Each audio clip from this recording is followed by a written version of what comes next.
আমরা প্রায় প্রত্যেকেই জীবনে কোনো না কোনো সময় হাঁটুর ব্যথা এক্সপিরিয়েন্স করেছি বা অনেকে হয়তো এখনও হাঁটুর ব্যথার সমস্যাতে ভুগছেন। এই হাঁটুর ব্যথা একটি কমন সমস্যা, কারণ আমরা যখন দাঁড়িয়ে থাকি বা হাঁটাচলা করি তখন আমাদের শরীরের ম্যাক্সিমাম ওজন হাঁটুর উপরেই পড়ে, ফলে হাঁটুতে ইনজুরি হওয়ার চান্সও অনেক বেশি থাকে। আবার সায়াটিকা অর্থাৎ কোমর থেকে পায়ের দিকে যে শিরশিরানি ব্যথা হয় তার সঙ্গেও হাঁটুর ব্যথা হতে পারে। এই সায়াটিকা অর্থাৎ সায়াটিক নার্ভের উপর যদি কোনো কম্প্রেশন বা ইরিটেশন হয়, তার কারণে যদি আমাদের পায়ের দিকে ব্যথা নামে এবং আমাদের থাইয়ের যে পিছনে হ্যামস্ট্রিং মাসল থাকে তা যদি টাইট হয়ে যায়, তার কারণেও আমাদের কোমরের স্টেবিলিটি অনেক সময় কমে যায় এবং ফলে আমাদের স্পাইনের যে নর্মাল কার্ভেচার থাকে সেটিও নষ্ট হয়ে যায়। ফলে স্পাইনের যেসব জয়েন্ট থাকে তার উপর চাপ সৃষ্টি হয় এবং আমাদের স্পাইনাল কর্ডের উপরও চাপ সৃষ্টি হয়। ফলে নার্ভ ধরে ধরে আমাদের ব্যথা রেডিয়েশন হতে থাকে এবং আমাদের হাঁটুতেও ব্যথা হতে পারে, যাকে আমরা সায়াটিকা নি পেন বলে থাকি। আপনিও যদি এই কোমর ব্যথার সঙ্গে হাঁটু ব্যথার সমস্যাতে ভুগছেন, তাহলে এই ভিডিওটি আপনার জন্য খুবই গুরুত্বপূর্ণ। Hello, welcome. আমি তমাল নাগ, একজন ফিজিওথেরাপিস্ট। আমি আজকে আপনাদের দেখাবো কিছু সহজ ব্যায়াম, যেগুলো নিয়মিত অভ্যাস করলে আপনি আপনার কোমরের ব্যথার সঙ্গে হাঁটু ব্যথাকেও বাড়িতে খুব সহজেই ঠিক করতে পারবেন। প্রথম ব্যায়াম, এইভাবে সোজা হয়ে চিত হয়ে শুবেন, একটি টাওয়েলের রোল নেবেন, এরপর দুটি হাঁটুকে ভাঁজ করবেন। টাওয়েলের রোলটিকে কোমরের নিচে এইভাবে রাখবেন। এরপর একটি পাকে দুটি হাত দিয়ে এইভাবে ধরবেন, অর্থাৎ হাঁটুর নিচে ধরবেন। যদি হাঁটু ব্যথা বেশি থাকে তাহলে হাঁটুর উপরে এইভাবে না ধরাই ভালো, তাতে হাঁটুর ব্যথা বাড়তে পারে। সেই কারণে হাঁটুর নিচে এভাবে ধরবেন। এরপর হাঁটুকে বুকের দিকে টানার চেষ্টা করবেন এবং এই অবস্থায় ধরে থেকে আপনার কোমর দিয়ে টাওয়েলের রোলকে নিচের দিকে চাপ দেবেন, অর্থাৎ হাঁটুকে বুকের দিকে টেনে ধরে থেকে কোমর দিয়ে টাওয়েলের রোলকে চাপ দেবেন, 10 সেকেন্ড হোল্ড করবেন, ছেড়ে দেবেন। আবার একই রকমভাবে আপনার বাঁ পাকেও এভাবে একই রকমভাবে ধরবেন, বুকের দিকে টানার চেষ্টা করবেন এবং একই সঙ্গে কোমর দিয়ে টাওয়েলের রোলকে চাপ দেবেন, 10 সেকেন্ড হোল্ড করবেন, ছেড়ে দেবেন। এইভাবে ডান পাটি 10 সেকেন্ড করে হোল্ড করে করে মোট 10 বার অভ্যাস করবেন এবং বাঁ পাতেও একই রকমভাবে 10 সেকেন্ড করে হোল্ড করে করে মোট 10 বার অভ্যাস করবেন এবং শ্বাস প্রশ্বাস যতটা সম্ভব স্বাভাবিক রাখার চেষ্টা করবেন। 2 নম্বর ব্যায়াম, একই রকমভাবে একটি টাওয়েলের রোল নেবেন এবং দুটি হাঁটুকে ভাঁজ করে কোমরের নিচে টাওয়েলের রোলটি রাখবেন, দুটি হাত সাইডে রাখবেন। এরপর পেটকে ভিতর দিকে টানার চেষ্টা করবেন, অর্থাৎ পেটকে খালি করার চেষ্টা করবেন। এই পেট ভিতরের দিকে টেনে ধরে থেকে কোমর দিয়ে টাওয়েলের রোলকে নিচের দিকে চাপ দেবেন, হাত সাইডে এভাবে রাখবেন, 10 সেকেন্ড হোল্ড করবেন, ছেড়ে দেবেন। আবার পেটকে ভিতর দিকে টেনে ধরে রাখার চেষ্টা করবেন, সেই অবস্থায় কোমর দিয়ে টাওয়েলের রোলকে চাপ দেবেন, 10 সেকেন্ড হোল্ড করবেন, ছেড়ে দেবেন। এইভাবে 10 সেকেন্ড করে হোল্ড করে করে মোট 10 বার অভ্যাস করবেন। শ্বাস প্রশ্বাস যতটা সম্ভব স্বাভাবিক রাখার চেষ্টা করবেন। 3 নম্বর ব্যায়াম, হ্যামস্ট্রিং এবং কাপ মাসেল স্ট্রেচিং। একটি এরকম বেল্ট বা টাওয়েলকে পায়ের সঙ্গে লাগাবেন, এরপর বেল্টকে টান দিবেন এবং পাকে উপরের দিকে তুলবেন। আপনি ফিল করতে পারবেন আপনার হ্যামস্ট্রিং এবং কাপ মাসেলে স্ট্রেচ অনুভব করছেন। এই স্ট্রেচড অবস্থাতে 30 সেকেন্ড হোল্ড করে থাকবেন, এরপর ধীরে ধীরে ছেড়ে দেবেন। আবার হাত দিয়ে টান দেবেন বেল্ট বা টাওয়েলকে, পায়ে আপনি স্ট্রেচ অনুভব করবেন, 30 সেকেন্ড হোল্ড করে থাকবেন এবং ছেড়ে দেবেন।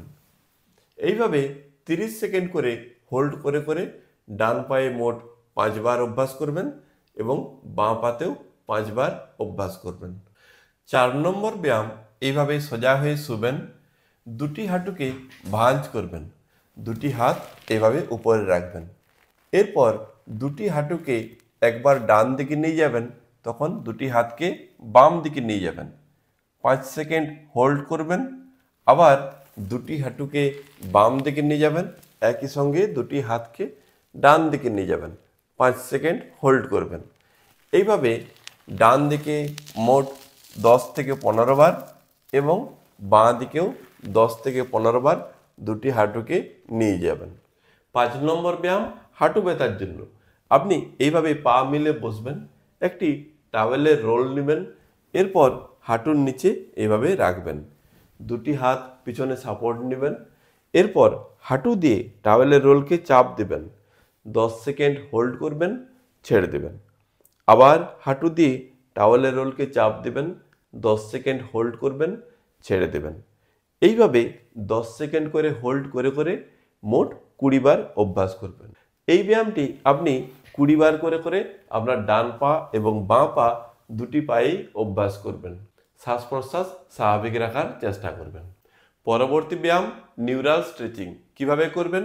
এইভাবে পা ঝুলিয়ে বসবেন, এরপর যদি আপনার ডান পায়ে ব্যথা রেডিয়েশন হচ্ছে তাহলে আপনি এইভাবে প্রথমে ডান পায়ের পাতাকে সোজা করে উপরে তুলবেন এবং সেই অবস্থাতে হোল্ড করে থাকবেন এবং এই পায়ের পাতা তোলা অবস্থাতে ধীরে ধীরে হাঁটুকে সোজা করবেন। আপনি ফিল করতে পারবেন যে আপনার পায়ের নিচের দিকে একটা শিরশিরানি ব্যথা, টান টান ভাব আপনি অনুভব করছেন। সেই অবস্থায় হোল্ড করে ধরে থেকে আপনি ধীরে ধীরে মাথা নিচের দিকে নামাবেন, 10 সেকেন্ড হোল্ড করবেন, ধীরে ধীরে মাথাও তুলে নেবেন, পাও নামিয়ে দেবেন। কয়েক সেকেন্ড 5 থেকে 10 সেকেন্ড আবার রেস্ট নেবেন বা রিল্যাক্স হতে দেবেন। আবার একই রকমভাবে পায়ের পাতা উপরের দিকে তুলবেন এবং একই সঙ্গে হাঁটু সোজা করবেন। আপনি যখন টান অনুভব করবেন সেই অবস্থায় মাথা একটু নিচের দিকে নামাবেন, 5 থেকে 10 সেকেন্ড হোল্ড করবেন, ছেড়ে দেবেন। এইভাবে 10 সেকেন্ড করে হোল্ড করে করে মোট 10 বার অভ্যাস করবেন।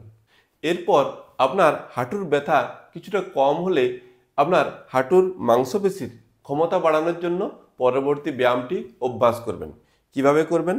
এইভাবে পা ঝুলিয়ে বসবেন, দুটি হাত পিছনে রাখবেন, এরপর একটি একটি পা সোজা করে উপরে তুলবেন, 10 সেকেন্ড হোল্ড করবেন, ছেড়ে দেবেন। আবার অন্য পাটিও তুলবেন, 10 সেকেন্ড হোল্ড করবেন, ছেড়ে দেবেন। এইভাবে 10 সেকেন্ড করে হোল্ড করে করে বাঁ পাটি মোট 20 বার এবং ডান পাটিও 20 বার অভ্যাস করবেন। এই ব্যায়ামটি আপনি একটু ওজন দিয়েও করতে পারেন। এরকম দুটি ওয়েট কাপ বা স্যান্ডব্যাগ নেবেন। এরকম ওয়েট কাপ আপনি অনলাইনে বা অর্থ সার্জিক্যালের দোকানে পেয়ে যাবেন। এই ওয়েট কাপের ওজন আপনার পায়ের ক্ষমতা অনুযায়ী 1 থেকে 2 কেজি ওজনের ব্যবহার করবেন। একই রকমভাবে দুটি হাত পিছনে সাপোর্ট নেবেন, এরপর একটি একটি পা সোজা করে উপরে তুলবেন, 10 সেকেন্ড হোল্ড করবেন, নামিয়ে দেবেন। আবার একই রকমভাবে অন্য পাটিও সোজা করে তুলবেন, 10 সেকেন্ড হোল্ড করবেন, নামিয়ে দেবেন। আবার একই রকমভাবে বাঁ পা তুলবেন, 10 সেকেন্ড হোল্ড করবেন, নামিয়ে দেবেন। এইভাবে ডান পাটি 10 সেকেন্ড হোল্ড করে করে মোট 20 বার এবং বাঁ পাটিও 10 সেকেন্ড হোল্ড করে করে মোট 20 বার অভ্যাস করবেন। এই সমস্ত ব্যায়ামগুলি আপনাকে সারাদিনে 2 থেকে 3 বার অভ্যাস করতে হবে। ব্যথা থাকাকালীন একটানা বেশিক্ষণ দাঁড়িয়ে থাকা, সামনে ঝুঁকে ভারী জিনিস তোলা, বেশি জার্নি করা, এই ধরনের কিছু অ্যাক্টিভিটিস অ্যাভয়েড করতে হবে। অর্থাৎ যে সমস্ত কাজ করলে আপনার ব্যথা বাড়বে সেই সমস্ত অ্যাক্টিভিটিস অ্যাভয়েড করতে হবে। তবে আপনার সমস্যা যদি অতিরিক্ত থেকে থাকে তাহলে অবশ্যই নিকটবর্তী কোনো ডাক্তারবাবুর পরামর্শ নিন বা কোনো কোয়ালিফাইড ফিজিওথেরাপিস্টের কাছে যেতে পারেন। সেখানে বিভিন্ন ধরনের আধুনিক প্রযুক্তির ফিজিওথেরাপি মোডালিটিস আছে এবং বিভিন্ন ধরনের ফিজিওথেরাপি টেকনিক্স আছে যার দ্বারা আপনার সমস্যার দ্রুত সমাধান সম্ভব। এই ধরনের ব্যায়ামের নিয়মিত ভিডিওর আপডেট পেতে আপনি আমার এই চ্যানেলটি সাবস্ক্রাইব করুন। ভিডিওটি শেষ পর্যন্ত দেখার জন্য ধন্যবাদ। সুস্থ থাকবেন, ভালো থাকবেন।